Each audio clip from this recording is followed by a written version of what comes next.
Hello students, I hope you're all doing well with your health, and I wish you all keep doing well with your health, and also follow the rules given by the health department of government of Karnataka, government of India, and also educate your parents regarding the spreading of the virus, and also make them aware of this. Today we are going to start with this next chapter, that is ecosystem. Before I go, of course, we have completed in the previous session the organisms and population, which is the 13th chapter, right, in the ecology unit. And now we are going to discuss this ecosystem, the next chapter. Before I start with this chapter, I would like to tell you a few things.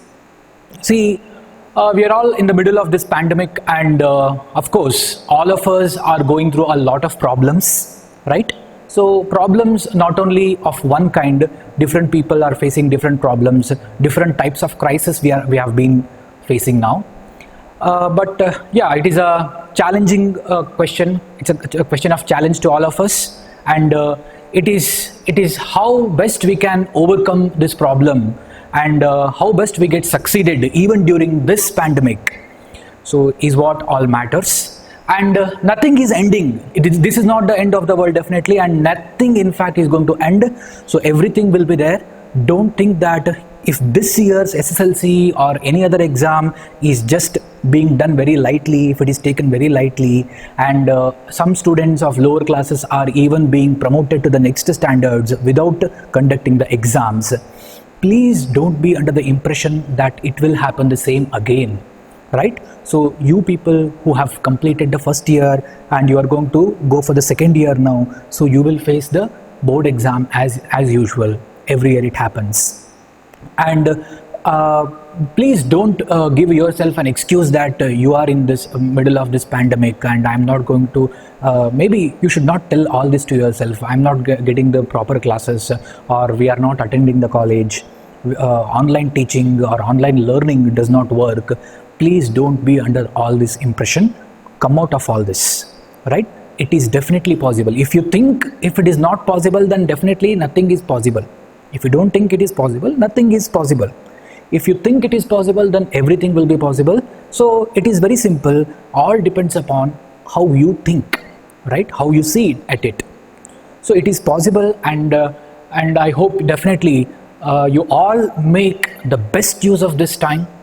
I'm not telling you to be very damn serious about all the academics. I want you to be serious, but at the same time, you are enjoying your time at home with your family, with your friends, right? So you do all other things also, but be very serious about your education. Be very serious about the academics, right? This is going to be a very important thing, and please do not neglect, right? So we have been taking the classes, and we have been regularly working here, right? We are doing our duties. Your parents are doing their duties, right? They are doing all possible things to look after you and their family. Yes or no? So when everybody is doing their work, when everybody is doing their part of the duty, why can't you do? Is it not essential for you also to do your part of the work? And that is how actually when everybody does their part of the work, giving best of them, giving best of it, of their efforts. So that is how the world runs, right? So keep this in mind. Nothing is ending, and please don't take anything lightly. So all is well, all is fine. So this is how the regular classes run. So just think that you are attending the regular college and regular classes, and so just keep studying, right? So now coming to this chapter, ecosystem. So in the previous chapter, that is in the organisms and population, we have studied the different levels of organization or a biological organization. If you remember, see, it starts from the level of the macromolecules within the cell. Cell na ಒಳಗಡೆ ಇರುವಂತಹ macromolecules ಏನಿರುತ್ತೆ, like you come across the proteins, carbohydrates, lipids or nucleic acids. So ಅಲ್ಲಿಂದ ಶುರುವಾಗಿ it starts from the level of the nucleic acids, and it ranges up to the level of where? Biome. right? Have we discussed about all these things in the previous class? Can you recall it, right? See, macromolecules, then cells, then tissues, then organ system. So all these are the different levels of biological organization. What comes after the organ system? Organism. What comes after the organism? What? Population. And after population, when many populations are there, so it is the community. Yes or no? Then what leads to community is nothing but ecosystem. So that is what we are going to study today in this chapter. So ecosystem is nothing but, basically it is one of the levels of biological organizations. I hope you are understanding. Now, if you want to define what exactly is the ecosystem, so you can look at the definition. It is the functional unit of the nature. See, you know what is the functional unit of your body? Yes, what is it? Cell, right? So what is the functional unit of the nervous system, if I ask? Of human nervous system? Neuron. What is the functional unit of the kidney or excretory system? Then if you say kidney, then it will be what? Nephron. Yes or no? So similarly, here we are talking in a bigger extent here, in a bigger context here. So ecosystem is the functional unit of what? The nature. Why do we call this as the functional unit? See, before we go into the details, let me just read out the entire definition for you. Ecosystem is the functional unit of the nature where living organisms interact among themselves and also with the surrounding physical environment. What is the meaning? What is the immediate meaning of this statement is, see, every living organism, we have already studied this in the previous chapter, that is the interaction among the populations we have studied, different types of population interactions we have studied. And these population interactions, they depict what? They are depicting the interaction among the species or among the organisms, or in other words, the interaction among the biotic factors of the nature. Organisms interacting with each other is nothing but the interaction among the biotic factors. But is it possible to run the nature, or is it possible to run an ecosystem only by the contents of the biotic factors there? Only if the biotic factors are there and no abiotic factors are there, is it possible for those organisms to survive in that habitat or ecosystem? Definitely not possible. It is impossible, right? So just like how we see the interaction of organisms among themselves, there is also interaction of these all organisms with the abiotic factors continuously. You have come to know what are the abiotic factors. It can be temperature, it can be light, it can be soil, it can be minerals, nutrients, right? So anything, it can be water for that matter, all these things. So in order to call ecosystem as a functional unit, this is the basis there. Ecosystem is that place where the functionality is at the highest. Functionality means what? The organisms interacting among themselves, also organisms interacting with the abiotic factors. This is what? This is the basis of an ecosystem, and that is why we call ecosystem as what? The functional unit of the nature, right? So if you see, how do we say this is the ecosystem? I told you this is one of the levels of organizations. ನಾನು ನಿಮಗೆ ಹೇಳಿದೆ levels of organisation ಎಲ್ಲಿಂದ, from the level of the macromolecules up to the level of biome ಅಂತ ಹೇಳಿದೆ ಅಲ್ವಾ? ಹಾಗಾದ್ರೆ ecosystem ಅಂತ exactly ಅರ್ಥ ಮಾಡ್ಕೊಳ್ಳೋದು ಹೇಗೆ?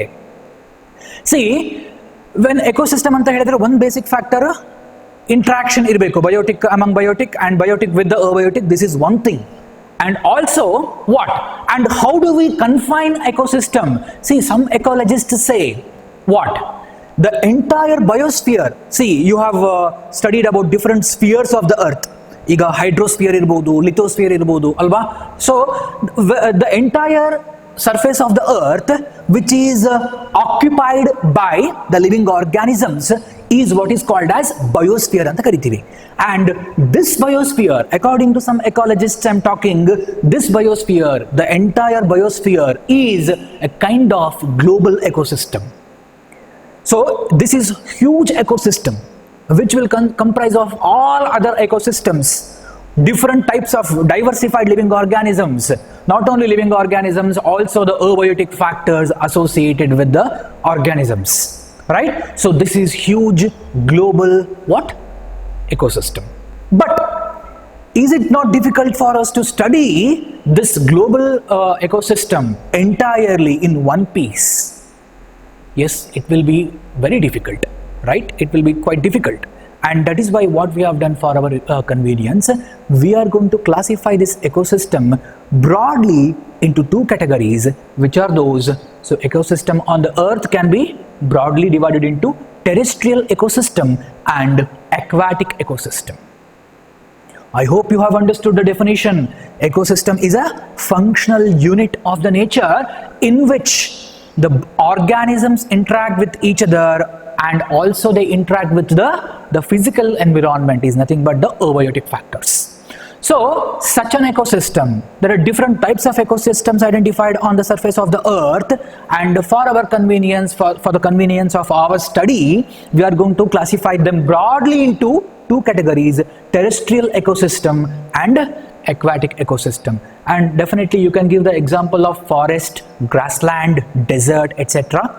So Nodidira, forest Nodidira, I hope, right? Grassland, desert, these are all the examples of different terrestrial ecosystems. Similarly, for aquatic ecosystems, you can give the example of pond, lake, wetland, river, estuary, so oceans, etc. That means in the aquatic ecosystem, you can consider the example of both freshwater aquatic ecosystem as well as the marine aquatic ecosystem, right? So these are the two different types of ecosystems that we come across. And we are going to study more about the ecosystem. We are not only classifying the ecosystem as terrestrial and aquatic, we can also classify the ecosystem.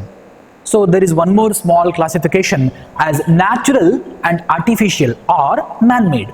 You can call this as man-made, or you can also call it as artificial. So you may be thinking, what is an artificial ecosystem?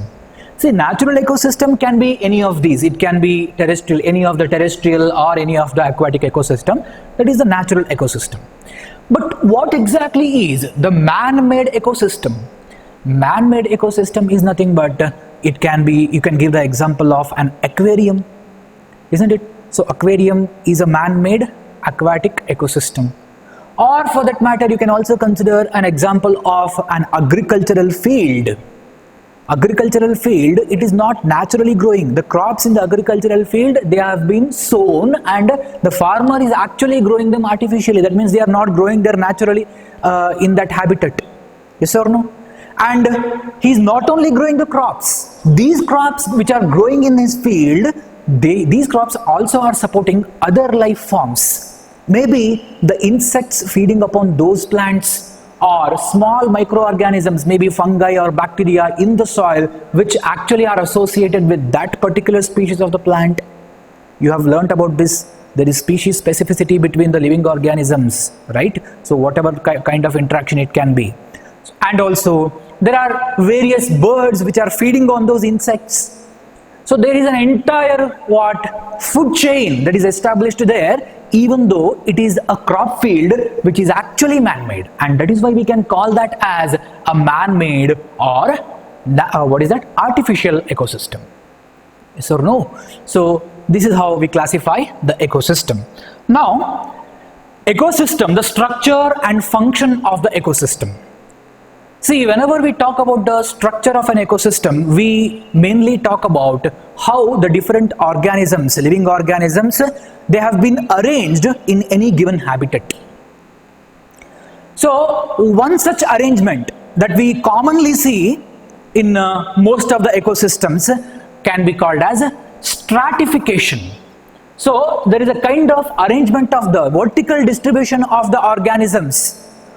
Vertical distribution of the organisms in a given habitat or in an ecosystem is what is called as stratification. This can be an important one-mark question for you. Note it down. Vertical distribution of species occupying different levels is called stratification. So how these organisms are occupying different levels vertically? Definitely. So if you take the example of a forest ecosystem, you will see different types of plants, right? And these different types of plants can be classified into what? The herbs, shrubs and trees. Herbs will form the lowermost strata. Stratification, in the case of stratification, the different stages they can be called as strata. Okay, the lowermost strata will be what? Herbs. The next higher strata will be shrubs. The topmost strata, which forms the canopy of the forest, will be occupied by the larger trees. Yes. See, it is not only the plants we are talking about. When we talk about the forest ecosystem and stratification in the forest ecosystem, we are not only talking with respect to the plants, but again, there are so many different living organisms associated with all those species of plants which are present in different strata. And this is how the vertical arrangement or stratification can be studied and understood in a forest ecosystem. So I would like to give you another simple example for the stratification. You can take the example of a pond ecosystem, aquatic ecosystem. So in the pond ecosystem also you will see the floating plants or floating small insects, floating plants or animals, right, submerged. That means they are little below from the surface of the water, right? And at the middle there are different kind of organisms, maybe fishes are there, some reptiles are there, some amphibians can be there, and there is one more kind of totally different types of organisms present at the base of the pond, right? That means this is also a kind of stratification, nothing but vertical arrangement of the living organisms in the ecosystem. Yes or no? So like this we find stratification, that is the most common type of arrangement that we see with respect to the organisms in any ecosystem, in any given ecosystem, right? So when we study the structure, the basic thing that we consider here is, of course, interaction of biotic and abiotic components. And so this interaction itself will cause a physical structure, will give the physical structure.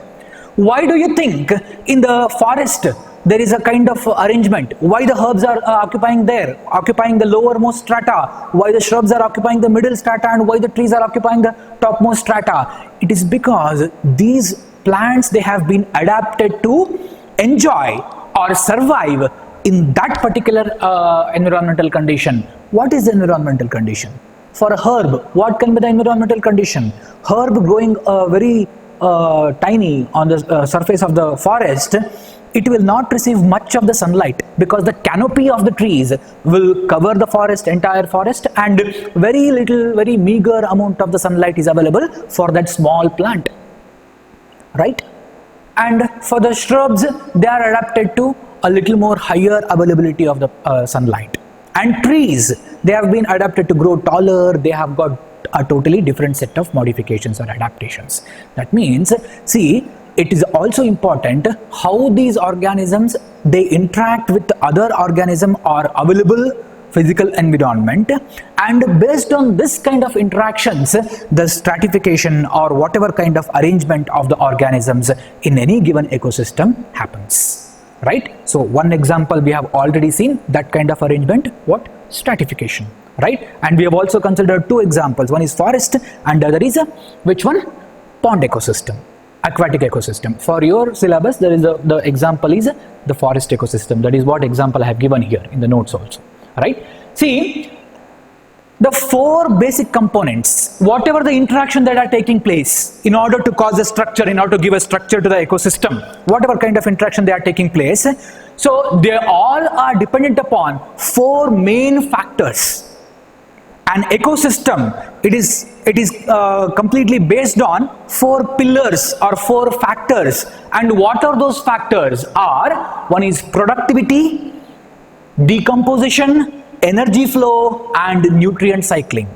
Productivity, decomposition, energy flow, and nutrient cycling are the four main components of an ecosystem. It can be any type of ecosystem for that matter, maybe terrestrial, maybe aquatic.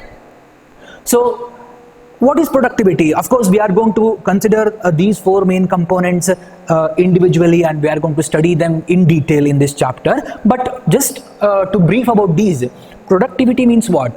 It is the total biological product or total biomass produced in a given area in a given unit time.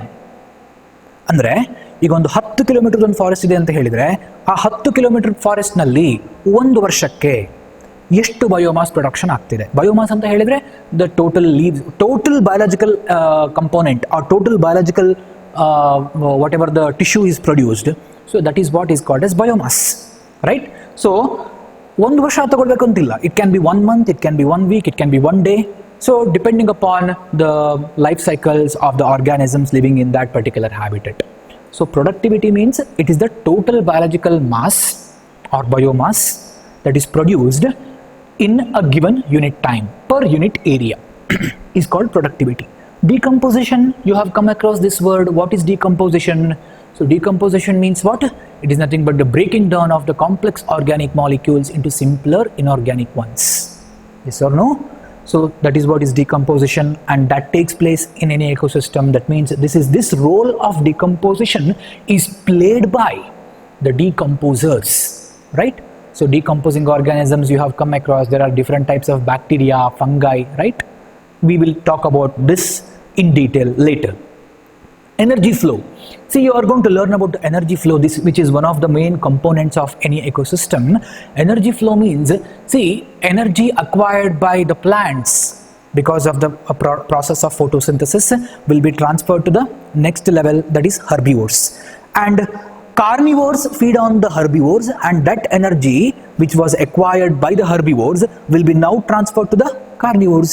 So like this, energy transfer takes place from one trophic level to another trophic level, and we are going to study about the energy flow in detail in this chapter with the help of pyramids, energy pyramids. We will talk about in detail about this later. And nutrient cycling. So what are nutrients? Nutrients, you know, different inorganic minerals are available in the soil, right? Maybe organic molecules it can be. So nutrients present in the nature, they are never destroyed. So they keep recycling, and this recycling of the nutrients actually forms a kind of interaction between the abiotic and biotic factors. How? You have studied about the nitrogen cycle. Can you recall from the nitrogen cycle what have you learned? The nitrogen present actually in the air will be joining the soil, and from the soil it will enter into the plant body. From the plant body it will enter into the animal body, and from plant and animal body, where does it go once again? It will once again has to join, it will join where? Soil only. So again from the soil it will cycle in the same manner. So soil is an inorganic matter. Living organisms are biotic factors. So that means, so biotic and abiotic factors are interacting with each other, especially for nutrient cycling. We are going to study such nutrient cycles in this chapter in detail later.